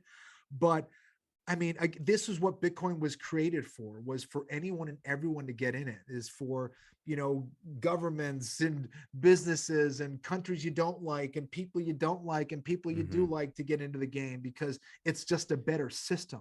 And, I think it's happening now. I think, I don't know, like the more FUD that is spread, the more I think the answers are coming out little by little. Does that make sense? It's like the more people try to poke and prod at it, the more Bitcoin kind of like bounces right back and like, no, that's not the case. It's like this, and it comes right back and it proves itself again and again in this like this organic life form that is unkillable. And I think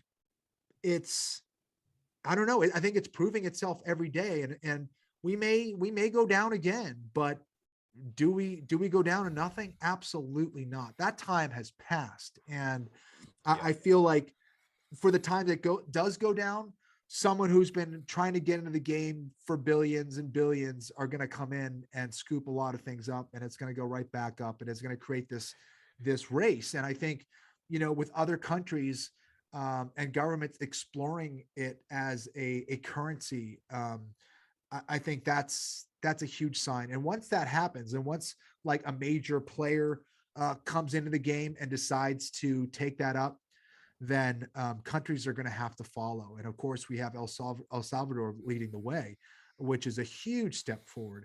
And their success story is going to lead to so many other countries and so many other people coming into the game. And I think it's just the beginning. I think we're going to see more countries come into the game. And we're seeing Rio now. I've spent a lot of time in Rio in my life. I lived there for a long time.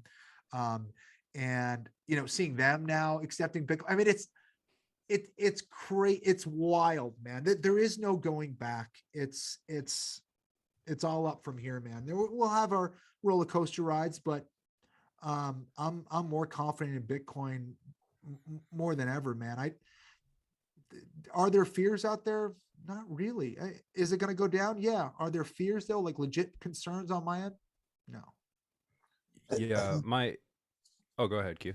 Well, I just want to touch on like when you bring up like, Brazil is now doing this. There's movement out of Mexico for certain different Bitcoin legislation. They passed like a no COVID requirements whatsoever. And I think El Salvador is that first domino that falls. Every other, especially I think Latin America, Central America is going to be the hub of this. You see one country do it. You see them have even just one success. You don't need to have a lot of success. They just need to have one win. And then all of a sudden, people start to look around, people being the other governments in that region, and they say, if El Salvador can do it, why can't we? Why can't we replicate this? It's literally what's happening in this country with legalizing sports betting. Everyone in Louisiana, Everyone in Louisiana gets to gamble. You know who doesn't get to gamble? For a while, it was Texas. So what did everyone in Texas do? They would just drive to Louisiana, and Louisiana gets to collect those tax dollars. So then Texas passes the legislation. This domino effect, it will happen in Bitcoin, and it's going to start in Central America.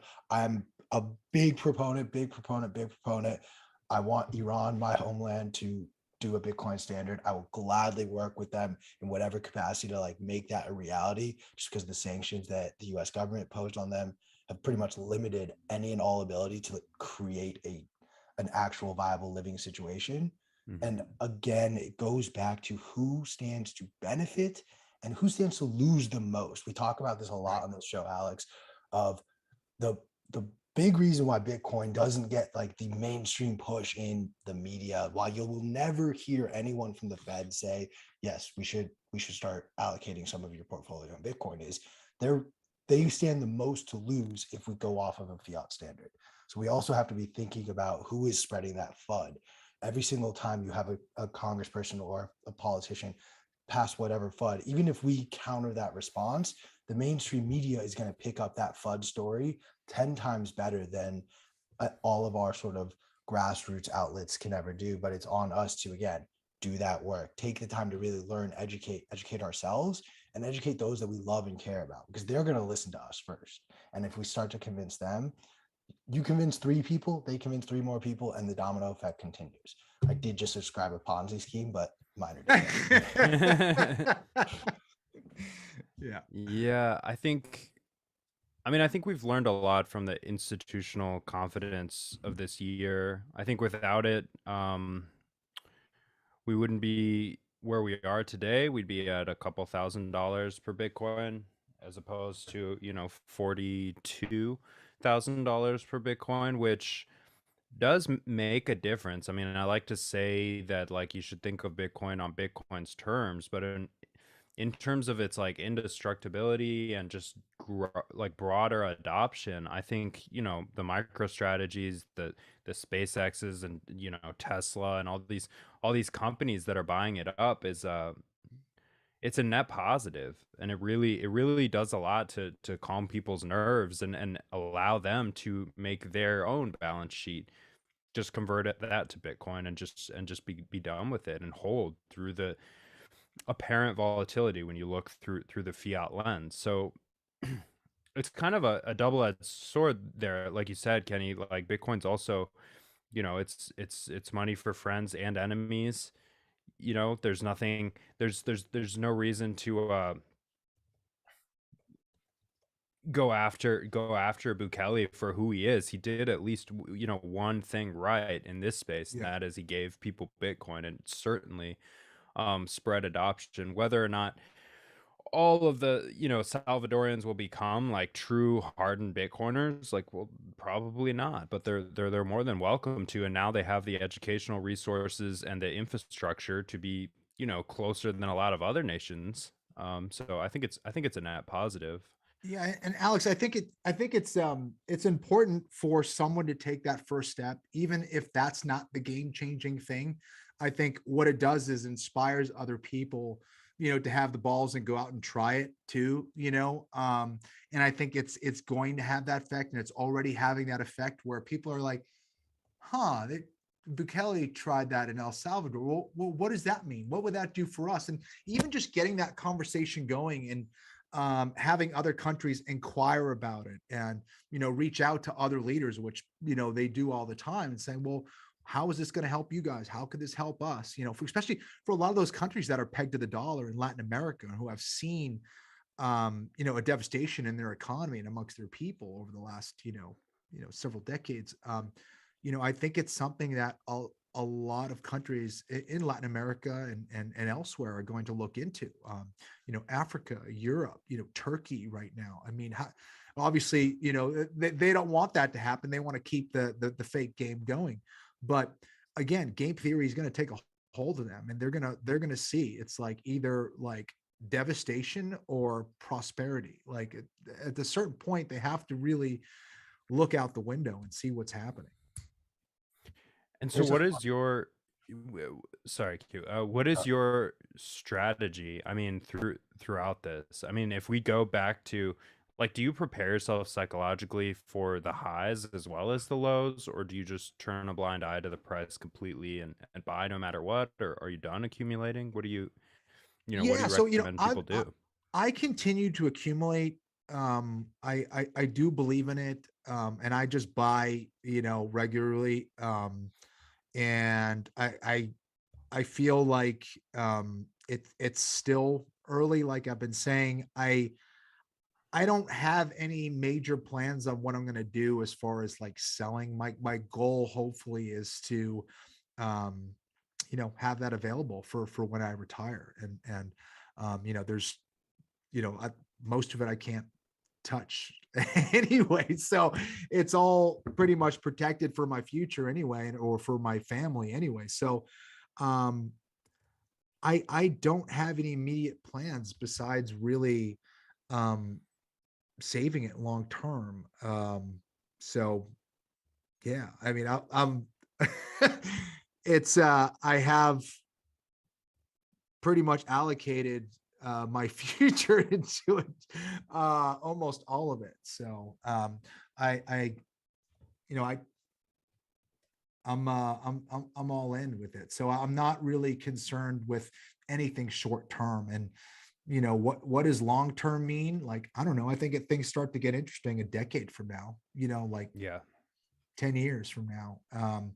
Yeah, I think And we'll be looking at a completely different world 10 years from now. yeah, and I also think people are, like already now certain institutions are allowing you to borrow against it. What's that going to look like in 2 years, 5 years, 7 years, like, and I don't know. I think it's going to be a property. It's going to be an asset that I think really is limitless. Once people realize that, when they compare it to the other assets that they have, whether it's, gold or real estate or the stock market,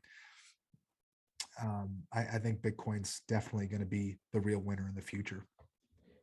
What is your Are- price prediction 10 years from now? I'm going to throw you on the spot. 10 years from now, 2032. shit. 2032. 2032. My And, goodness. and I'll make it easy for you. You can put it in dollar terms. Okay. The dollar won't exist then, Q. No, I'm just Yeah, kidding. exactly, That's why I said that. That's why I said that. Man, I don't see any reason why we can't be at $2 million easily. I think more, candidly, I think way Yeah. more, but I think $2 million is safe, to be honest. Like at $2 million of Bitcoin, easy. I think within 5 years, but I don't know, 10 years, man, $10 million of Bitcoin. Why not? I think, I think when you're taking into consideration just like the bond market alone, I mean, that if you take a small percentage of that and you put it into Bitcoin, that's already like $2 million of Bitcoin. If you're like, what are people doing with bonds right now? Like, what are you even doing? And then, you think about those people who, you can't buy, $5,000 in real estate. You can't buy part of a home, you can't buy part of a house, and you get these people that slowly accumulate it. And again, this isn't a national thing. These aren't just like people in like a certain part of the country. This is a global thing. And, our currencies working out for governments out there and countries out there, or are we finding that, the jig is kind of up with a lot of these countries? Like, currencies are failing left and right, and inflation is a real thing. People are revolting, and I don't know if they can get it done with physical force, but they can get it done with an energetic force, with a monetary type of force, a monetary energy, and Bitcoin is that answer. Bitcoin is that winnable fight for a lot of people. And I think when people realize that they can hold assets and they could save for their future in a real way that won't be touched by others who don't deserve it, who have no place, having a percentage of it or taking from it, it's going to go up, and it's going to go up by a lot. Countries, major businesses are going to be holding Bitcoin, and it's what people are going to say, oh, how did we not see it? Just like everything else, whether it's the internet or any kind of new technology, people always hit themselves in the head and go, why didn't I see it? How it was so obvious. But this is why the people who are doing the work and who are willing to put their neck on the line and have skin in the game are the ones that reap the rewards, and others don't. They get in too late. But I still think it's early. And in 10 years, it will be a completely different conversation, and it will certainly be in the millions of dollars. I always hesitate to ask this question, but I'm still interested, but it kind of dawns on me that this will look back like asking someone, do you think your job will use the internet in the future? But do you see yourself working within the Bitcoin community, which is still pretty niche, I would say? Yeah. The tight community is like pretty niche, no matter how you define it. But rapidly expanding and growing. Do you see yourself getting paid outright in Bitcoin in the future, or taking on any sort of like pure play Bitcoin projects, or is it just, a unit of account and a savings for you, and that's it? Or I would love that. And I definitely foresee that. I have, accounts set up for people in my family.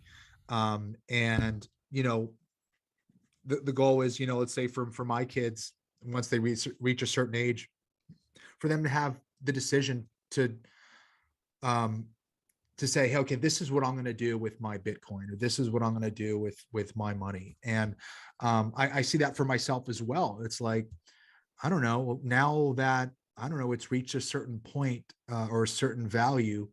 Now it's time to go out and have that value create more value, and have, businesses created and other entities created. And yeah, I think that's what it's supposed to do. That's what, preserving value and saving is supposed to do. It's like, all right, now do something with it. Do, put some good out in the world, make some, something that's going to be beneficial for people. And and of course, my family, candidly, I'm thinking about them first, but, there's so many other things that you can do. And money creates money. And I think when Bitcoin is able to grow to a certain level, I think you're going to see it turn into a lot of different things, and a lot of businesses that I'm sure aren't able to really fathom at this point. But I think the space is going to change so much. And I think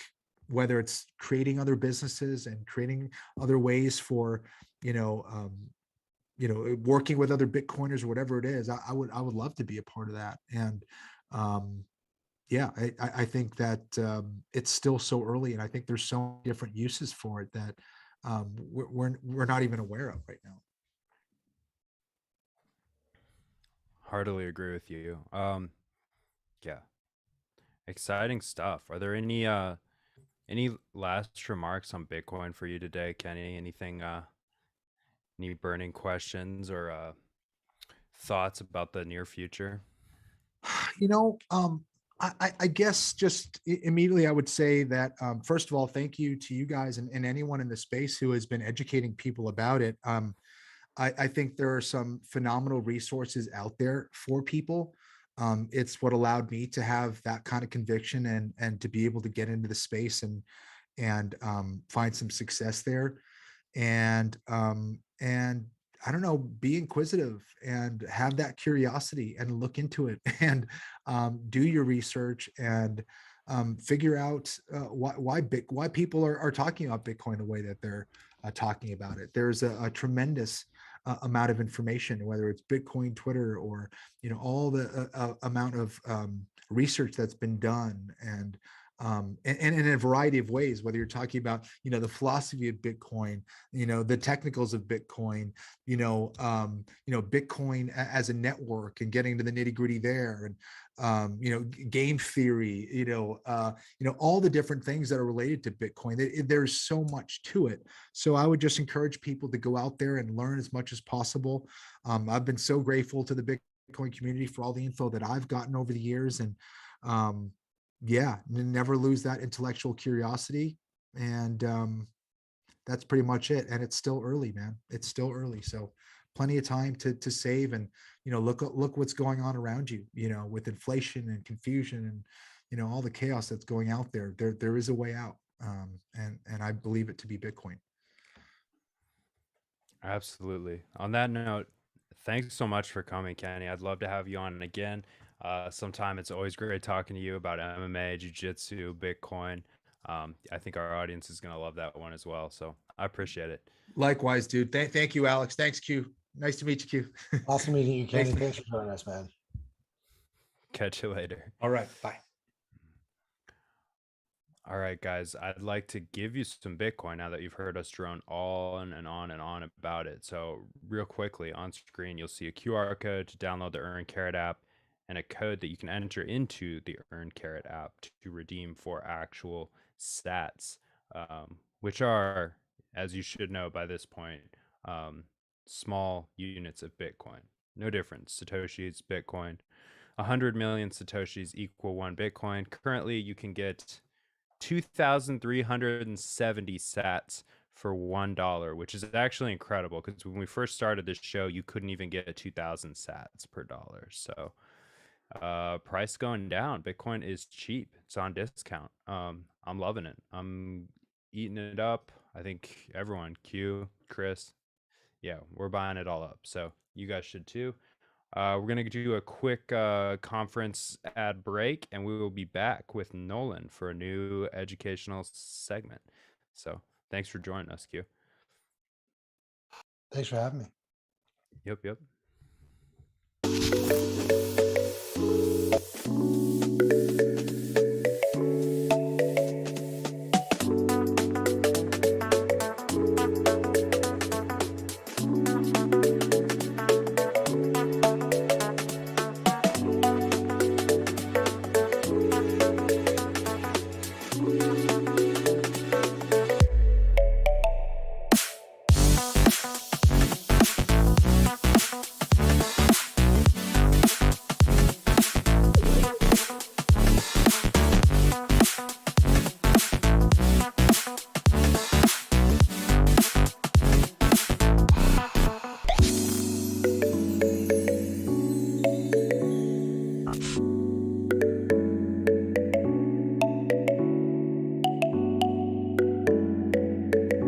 Let's do it.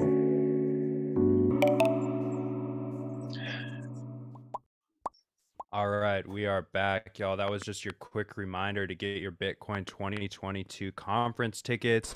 21% off with promo code YTMAG. Check the link in description. You guys have been buying up our tickets with that promo code. I love to see it. I can't wait to hang out with you all there at the conference.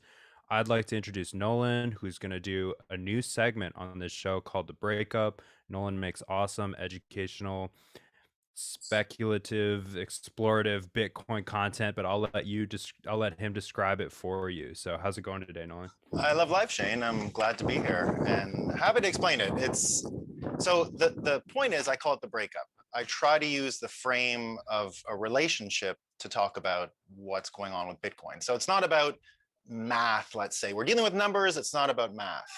It's really about the choices we make and the relationship we have with money.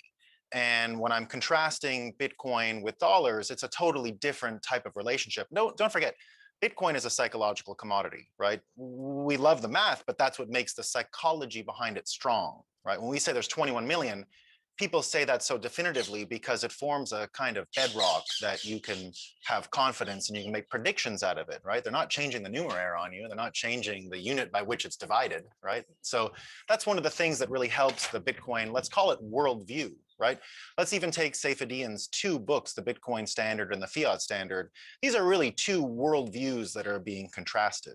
And that's kind of what this show is about. So it's about relationships we have with money, and it's about ending relationships. So we're not going to be talking about microeconomics and macroeconomics. The frame is not going to be Republican, Democrat. The frame is not, the frame is none of those things. It's, I got someone yelling at me for a second here. 1 second. No worries. I can't help you, pardon me. So the frame is not about, you know, Austrian school versus Keynesian. It's not like there's going to be a debate and we're going to account and then one person's right. You know what I mean? That's not really what's going on. It's about the choices that we make and why we make them. So the relationship that we're in with money, we can say it's unhealthy or we can say it's healthy. It's like any other relationship. And that's really what the show's about.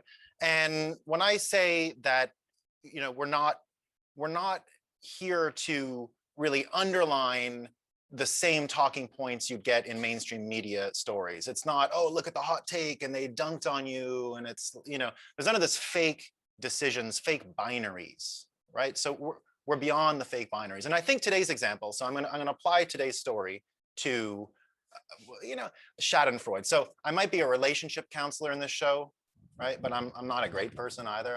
This is not really like I'm not trying to help you be a better person. I'm trying to help you understand why people love Bitcoin.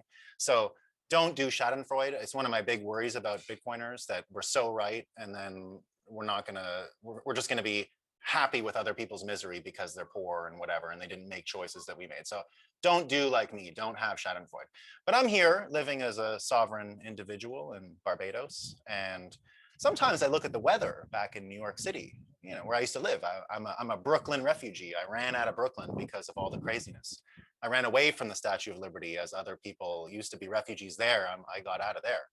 And so Schadenfreude, I'm here, it's nice. I look up in the weather and it's like minus 10 degrees or something crazy in New York City. I see it in Vermont, it's minus a million, right? It's really cold. And not only is it really cold, these idiots don't have any energy anymore, right? What happened to all the electricity? This used to be one of the most advanced parts of the world, but it turns out that everyone's bright ideas has led to an energy matrix that's a disaster. They're burning oil today. In the northeast of the United States, they're burning oil for electricity. They're desperately shipping tankers of natural gas by ship from the Caribbean, where I am today, up there to keep those houses warm. So now they're using more greenhouse gases than ever before, just to supply the needs of that area. Now you had people building windmills everywhere, but the wind's not blowing today. It's too cold. There's no wind. So what are you going to do? So none of that happened.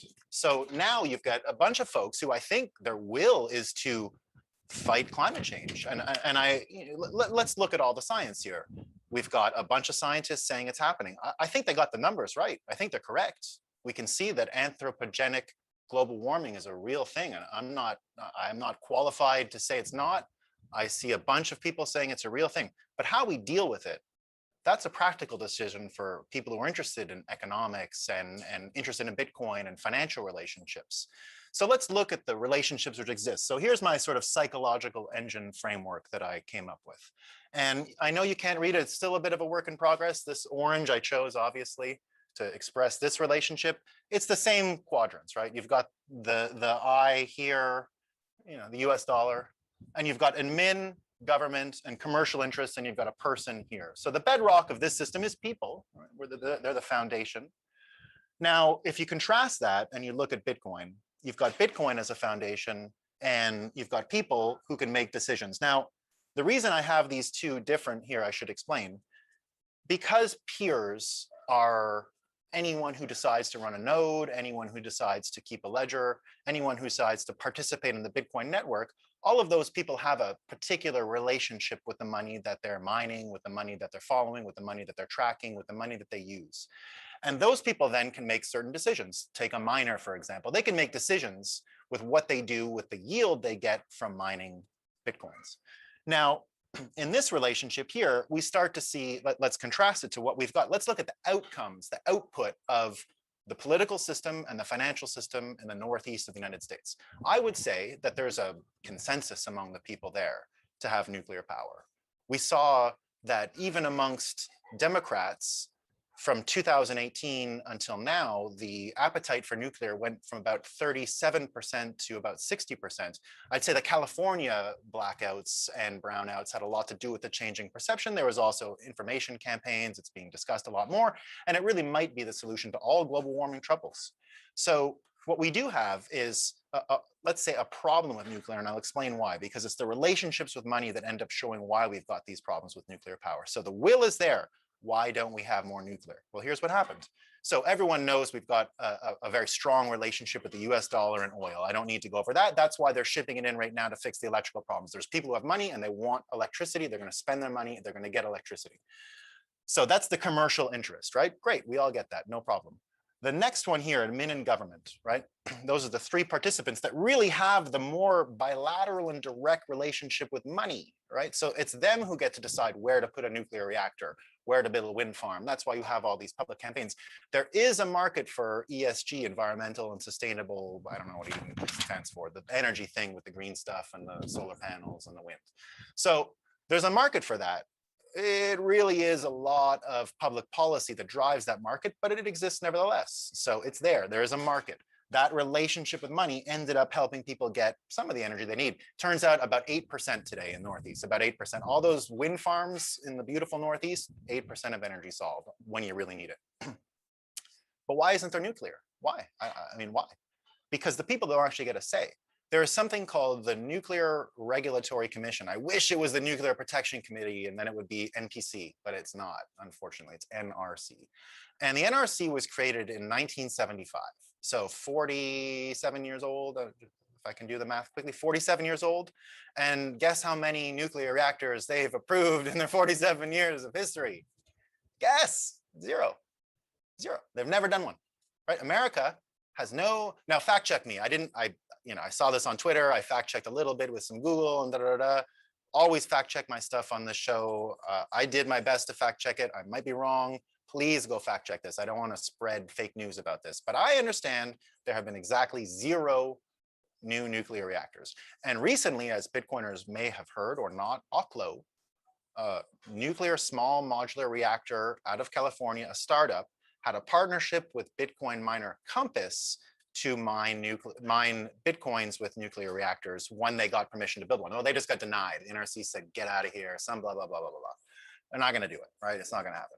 So right away, we see that although there is a will, 60% of Democrats, right? That sounds like you've got consensus. I don't think Republicans are saying no to energy, and cheap energy, they'll take it, right? So I'm not going to mind read every Republican.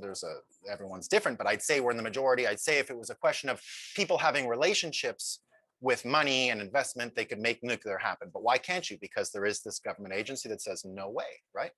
Now, that's the way we are today. Now, I can make a prediction and say, I don't think that's going to last. My prediction is the Northeast is going to get ahead of the game with nuclear. They're going to get rid of this NRC or whatever. But my argument is don't go lobbying Washington, D.C.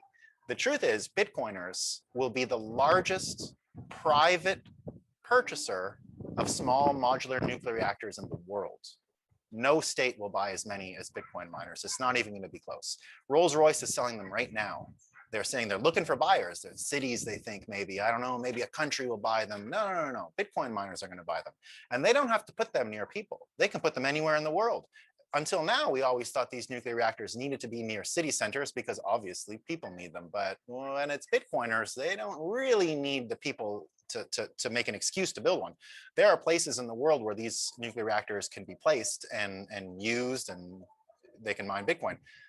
Incidentally, they can also be turned to terraformation. You can put them in a desert like the Western Sahara, where there is not really a sovereign government there to begin with. If Bitcoiners brought their cows and some bison and their food source, you could regreen the desert pretty easily. That's a tried and true way of terraformation by bringing livestock to food. You get mushrooms from it too, which is pretty cool. So Bitcoiners would be fine. They can go to the desert. They don't care. They don't need to go to Washington.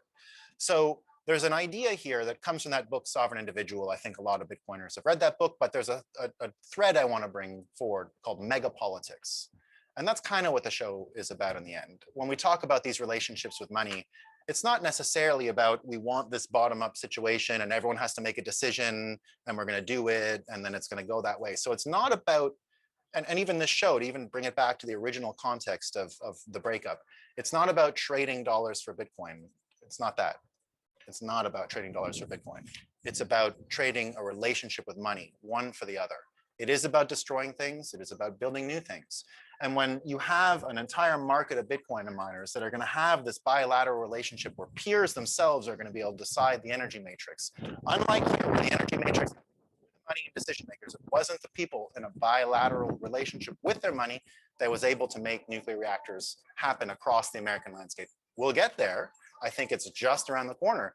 This system will not necessarily fail American consumers in the long run. They probably will get the results, but it doesn't matter because Bitcoiners are going to be buying up so many reactors from France, from England, from Holland. They're going to put them all around the world.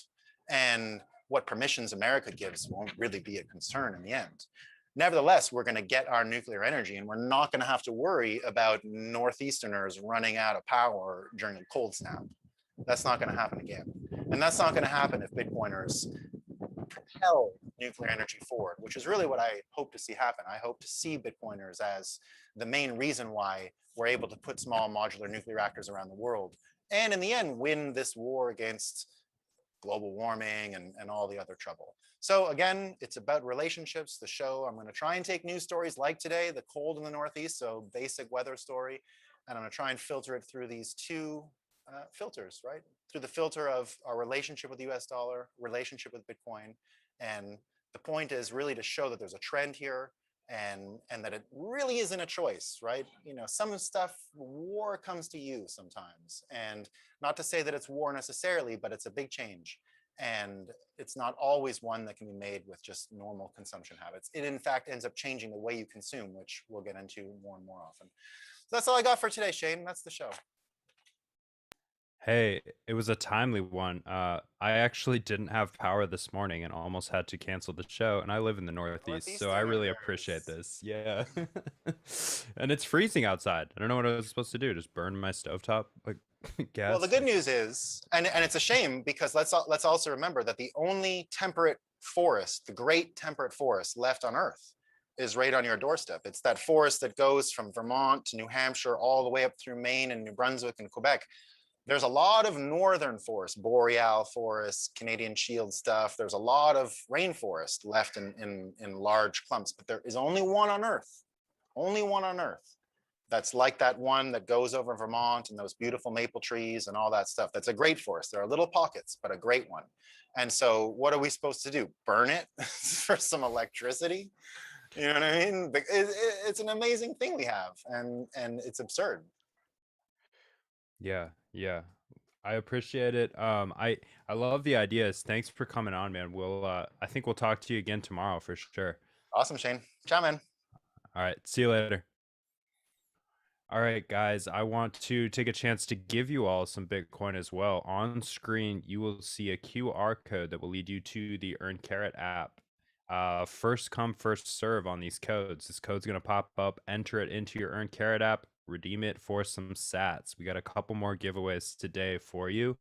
While you're doing that, feel free to give us a shout out if you'd like to, if you do win. I love to shout you guys out. We're going to watch a short, hilarious video by up and coming big, YouTuber comic JP Sears. Has gone hard in the paint on Bitcoin this year, and we're excited to see this new work he released in tandem with Bitcoin Magazine and Zion. So I think we'll have a short conference ad, a short reminder for you to get your Bitcoin 2022 tickets at a 21% discount. That discount is not forever, but it is the biggest discount available. So people who have been buying tickets, buy some more for your friends. Everybody else, get your tickets. They're scarce. 21% discount with promo code YTMAG. So here's a look at what that conference experience might feel like, although it will be on a much bigger scale than this.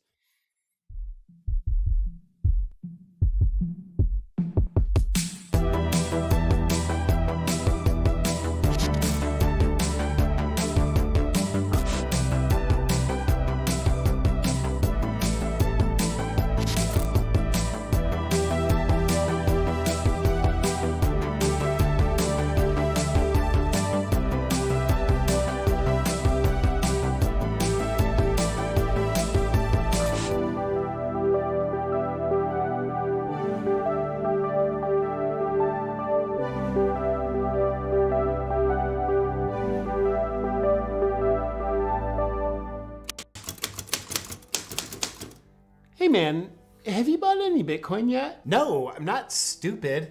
Bitcoin's like a giant pyramid scheme. It's like Amway for money. Doesn't make any sense based on my inability to comprehend new thoughts and ideas. Have you bought any yet? No way! Bitcoin's way too volatile. Yeah, case in point.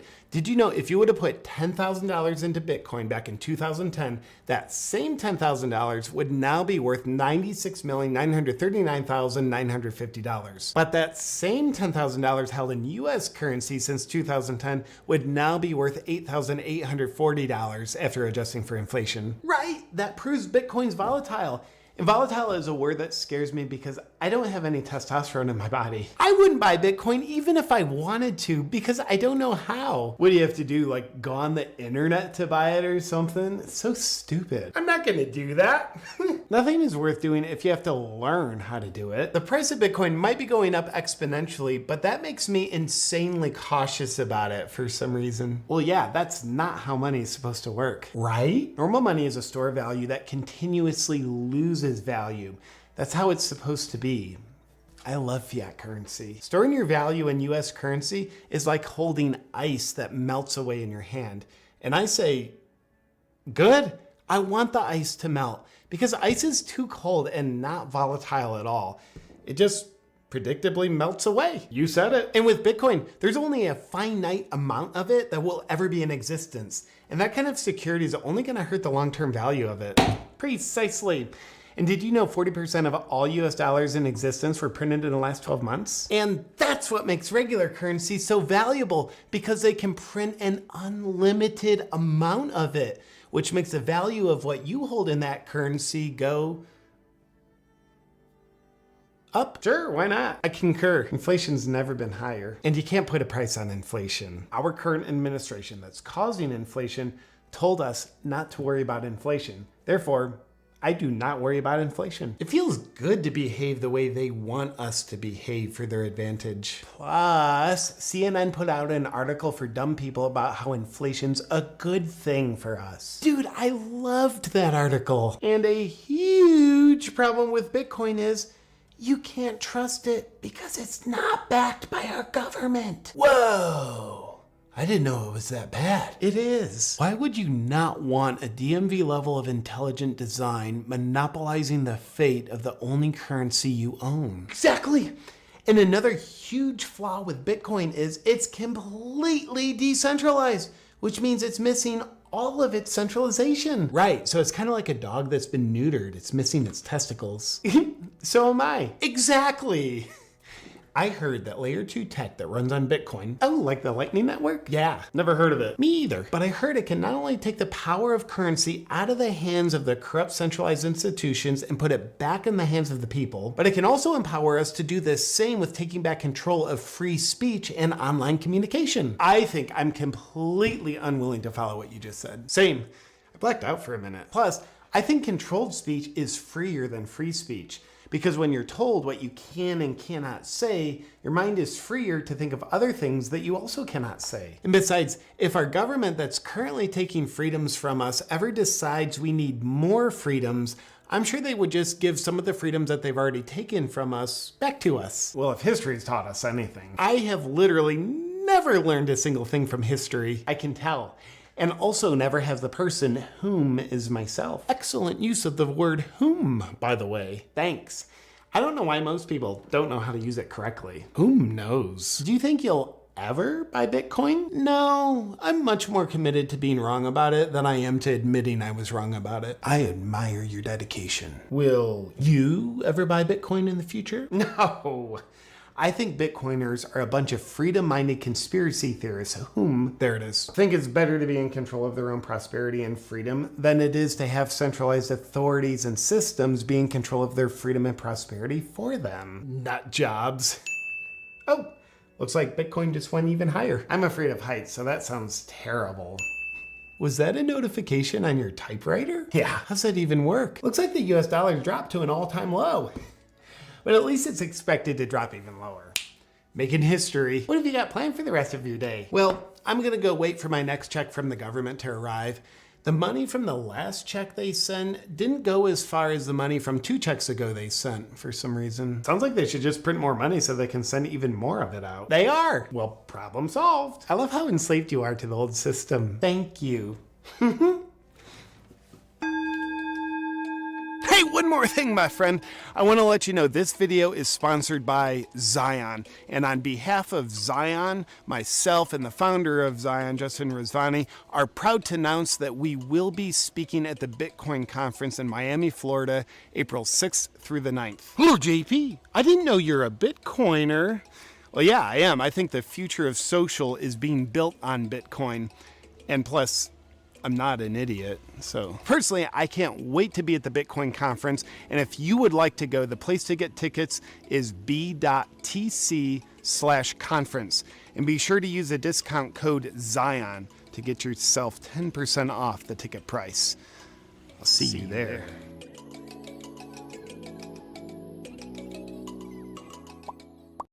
There you have it, guys. What a hilarious skit by JP Sears.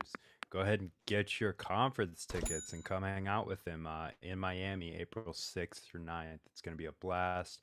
We'll have a lot of comedians at the conference. It should be a hilarious and exciting and a great networking opportunity, vacation, music festival, everything wrapped into one. This is what I'm most looking forward to out of this year. I think I can safely say is this event, guys. So Again, would love to have you there. Get 21% off with discount promo code YTMAG at checkout.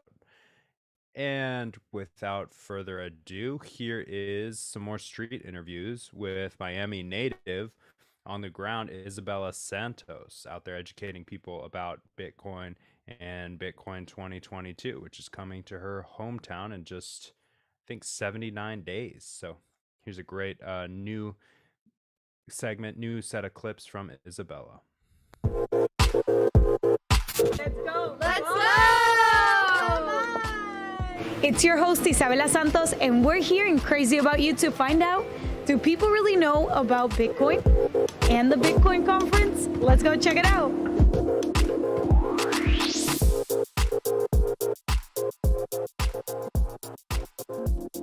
All right, what do you know about Bitcoin?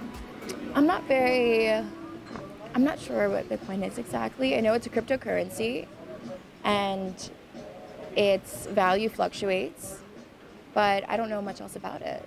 I know a little bit. All right, what's that little bit? I know that there's different kinds of Bitcoin, that Bitcoin is a cryptocurrency, that there's only a certain amount of Bitcoin, that Bitcoin is very volatile, and that people make a lot of money off of Bitcoin. Cryptocurrency 2009, I think, started. About 700 billion market cap. And That's about it. That's about it? Bitcoin. It makes daddies rich. Ethereum.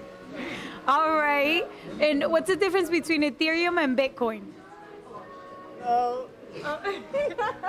What do you know about Bitcoin? In terms of what? Like, what is Bitcoin? Well, it's a cryptocurrency. It's a digital means of exchange. Well, I know it's some type of electronic currency that I own some of that seems to be blowing up. Seems to be the future. Why do you mean seems? Are you not sure? Well, I don't think anyone's sure of the future, but I believe that paper currency is probably going to go away. And since the entire world uses Bitcoin and it's not really federally regulated, yeah, it seems like the next move for the future.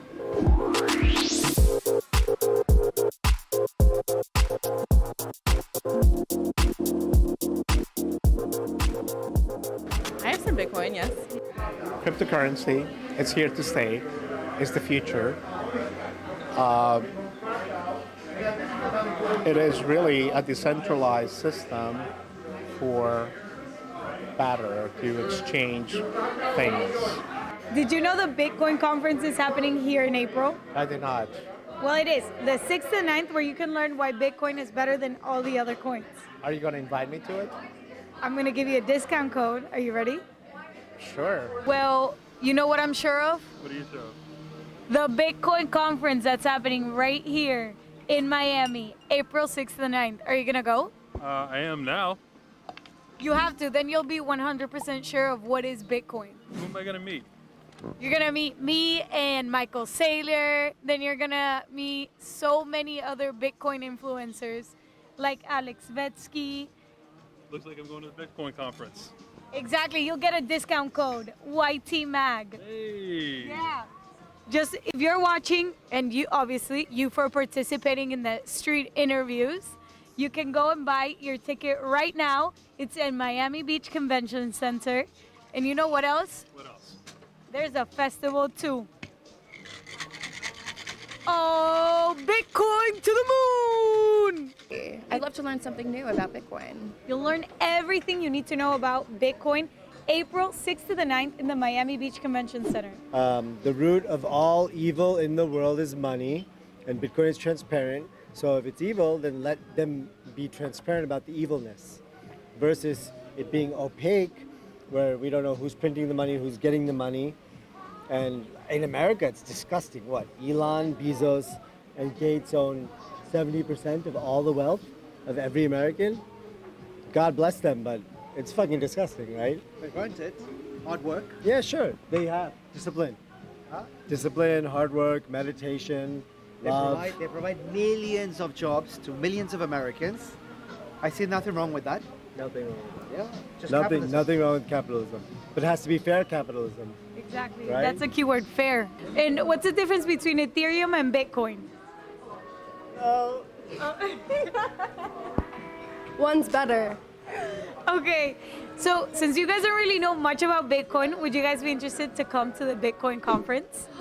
Yes. Woohoo! Sure. See you there. Hope to see you guys there. See you guys soon. I'm a little bit more bullish. Yeah, I'm a believer. I think, I think it's, I think it's already overtaken gold in terms of store of value. And I think definitely with the government, the way they've printed and treated the money supply, I think it is a good store of value. And the fact that you can transfer it, from one country to another, and the fact that countries like El Salvador have taken it as their currency, and we come from Chile, so the fact that the currency is not stable in Chile, so having something like Bitcoin, I think it's still early, but I think our kids will not have any cash, and US dollar I think is losing its value, and I think Bitcoin is potentially going to be the replacement. However, with the Indian government and the Chinese government and all the games they're playing, I'm not sure yet. I own a little bit of Bitcoin, not enough to retire, and I came to the game a little bit late. But I believe in not just Bitcoin, but also having Ethereum for the development and the applications that it has. And I think it's worth having a small percentage of your net assets, 5-10% in BTC. So that's my take. I think you're wrong saying that we are late. I think we're early. That was more than 110%. That is why I do Bitcoin, because the Federal Reserve does not belong to the United States government. It belongs to private corporations. We have never audited their books. We do not know if the gold is sitting in Fort Knox. So fuck you and fuck you and fuck you, because I wake up 6 days out of the week to pay you motherfuckers. To lose a war in 20 years and $2 trillion. Fuck you, motherfuckers. The longest time a currency has ever lasted since they've lied to us. We don't even know how long have humans been on Earth, because the people have lied to us. So we think AD is Jesus. We don't know shit. But since humans have been on Earth, longest currency has lasted 100 years. United States dollar is going on 97. So if you believe in history, history doesn't repeat itself or whatever. But I do not have that much faith in this country to think that our dollar will last. You know why? Because Bitcoin is here, 110% guaranteed. Cut my balls off, it will be worth $1 million. Cut my balls off. If it is not worth $1 million in 3 decades, cut my balls off. 30 years? 30 years. Just cut them off. No, they banned me off Twitter because if you speak the truth, they fucking ban you off Twitter, and it's fucking bullshit. They took the president off, and nobody in this country gives a fuck that they're taking away free speech. Well, you know what? Thank God for Florida. Thank God for Florida. They just banned another YouTube video about Bitcoin. So you know what? It's okay. It's okay to ban people. It's okay in this country to ban people for speaking. And it's really pissing me off because calling divisions between a lot of people, okay? And it's wrong because, oh, trust the experts? Listen, there's fucking lots of experts. So it's getting disgusting. Slow down the fucking train. Everybody loves each other. Everybody loves each other. And just stop making so many rules. Okay? Let everybody make their own decisions. Just stop making so many rules. That was crazy about you. And will we see you at the Bitcoin Conference 2022? Bitcoin to the moon.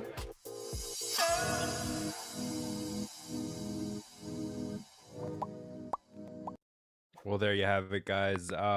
Make sure to get your Bitcoin 2022 tickets. You could be interviewed by Isabella on the ground in Miami. I'd love to have you guys all there.